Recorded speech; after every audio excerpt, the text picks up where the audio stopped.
नमस्कार दोस्तों, मैं हूं अमरीश और स्वागत है आप सभी का महात्मा जी टेक्निकल में।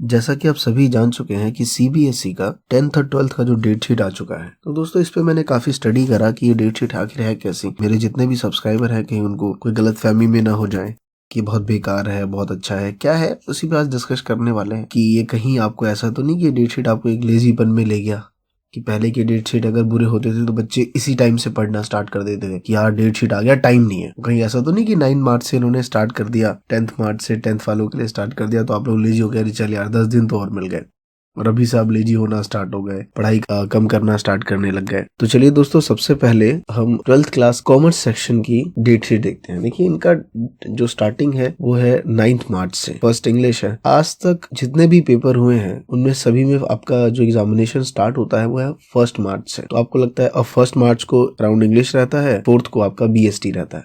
तो हमेशा ही कंप्लेन रहती थी कॉमर्स स्टूडेंट की कि सर हमें बीएसटी या फिर इंग्लिश में टाइम नहीं मिलता। तो अब उनको बहुत ज्यादा टाइम मिल गया। तो कहीं ऐसा ना हो कि आप अभी से लेजी हो जाए कि बीएसटी तो चलो कर लेंगे, काफी टाइम है, अराउंड 6 डेज का टाइम मिला है। कहीं ऐसा ना हो कि आप लेजीपन आ जाए इसमें। फिर उसके बाद देखिए 16 के बाद 20 को आपका मैथ का एग्जाम है, तो 4 डेज मिले हैं। तो अगर जिन बच्चों के पास मैथ्स है तो दोस्त अभी से ही स्टार्ट कर दो मैथ्स की पढ़ाई, क्योंकि उसमें टाइम बहुत कम मिला है। और जिनके पास नहीं है चलिए उनके लिए तो काफी बेटर है, उनके लिए तो सीधा फिर अकाउंट्स ही आइए।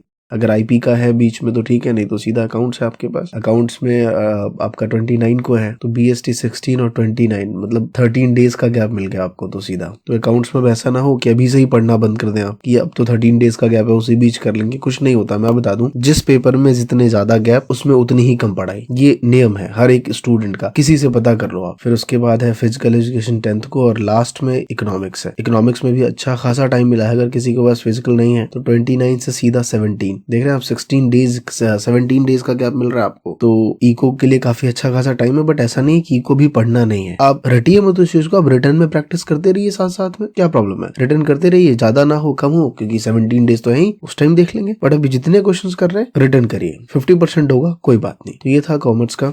दोस्तों साइंस की तरफ बढ़ते हैं। साइंस में देखिए साइंस वालों का भी एज यूजुअल 9 से स्टार्ट है, क्योंकि इंग्लिश उनके पास भी होगा ही होगा। और मेरे पास मैंने नोट किया है इसका। देखिए 9th को इनका इंग्लिश है, 15 मार्च को आपका फिजिक्स है, फिर उसके बाद मैथ्स आ गया, मैथ्स 20 को ही है, मतलब अप्रॉक्स 5 डेज का देखिए सब में गैप है। फिर केमिस्ट्री आ गई 25 को। फिर आप अगर कुछ बच्चों के पास आईपी होगा तो वो 27 को आ गया। फिर नेक्स्ट 31 को इंजीनियरिंग। फिर उसके बाद सीधा 5 अप्रैल को बायो आ गया।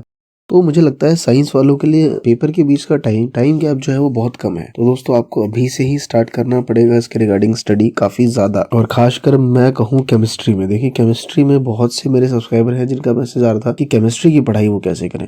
दोस्तों मैं केमिस्ट्री का टीचर नहीं हूँ, इसलिए मैं आपको कुछ ऐसा गाइड ना कर दूं जिससे आप कंफ्यूज हो जाए। मैं सिर्फ आपको एक सही रास्ता दिखाऊंगा कि क्या आपको करना है। तो केमिस्ट्री में आपको कहीं ना कहीं थोड़ी सी ज्यादा मेहनत करनी पड़ेगी। तो ये रहा साइंस वालों का। दोस्तों आर्ट्स वाले की बढ़ते हैं, इनका भी 9 को इंग्लिश ही है। फिर अगर ह्यूमैनिटी स्टूडेंट है तो बीएसटी भी होता है उनके पास। तो 16 को इनका बिजनेस स्टडी है। तो सेम हो गया, 5.5 डेज का गैप मिल गया इनको इस बीच में भी। उसके बाद फिर हिस्ट्री 23 को है, 27 को इनका आईपी है, फिर ज्योग्राफी 6 को है, फिर फिजिकल एजुकेशन 10 को है, और फिर सीधा इकोनॉमिक्स 17 को है। तो अगर किसी बच्चे का ज्योग्राफी नहीं लिया हुआ उसने फिजिकल एजुकेशन और सीधा हिस्ट्री ले रखी है तो 23 से सीधा वो जंप करता है 17 की तरफ, मतलब काफी गैप है। अगर आईपी भी है उसके पास तो 27 से 17 अच्छा खासा एक टाइम मिला हुआ है आपको इको में भी। फिर हिंदी अगर किसी बच्चे के पास है तो वो 22 अप्रैल को है। तो मुझे लगता है ऑल ओवर ये डेट शीट बहुत ही सही बनी है इस बार बच्चों के लिए। जितने भी कंप्लेन थे कॉमर्स सेक्शन वालों के लिए, साइंस वालों के लिए, मुझे लगता है कि कहीं ना कहीं सीबीएसई ने इस पे बहुत वर्क किया है और आप लोगों के लिए सही एक डेट शीट बना के लेके आए हैं वो लोग। व्हाटएवर रीजन रहा कि कुछ अभी काउंसलर वगैरह के इलेक्शंस हो रहे थे दिल्ली में या अदर स्टेट्स में, तो इस वजह से उन्होंने अपनी डेट शीट थोड़ी पोस्टपोन करी है। तो चलिए इससे आपका बेनिफिट ही हो गया कि थोड़ा सा एक आपको कॉन्फिडेंट मिला कि चलो 9 से स्टार्ट है, 1 से नहीं है। बट ये कहीं ना कहीं हमें दोस्तों पढ़ाई में पीछे की तरफ धकेलता है। हम कम पढ़ना चाहते हैं, 90% स्टूडेंट ऐसा ही करते हैं।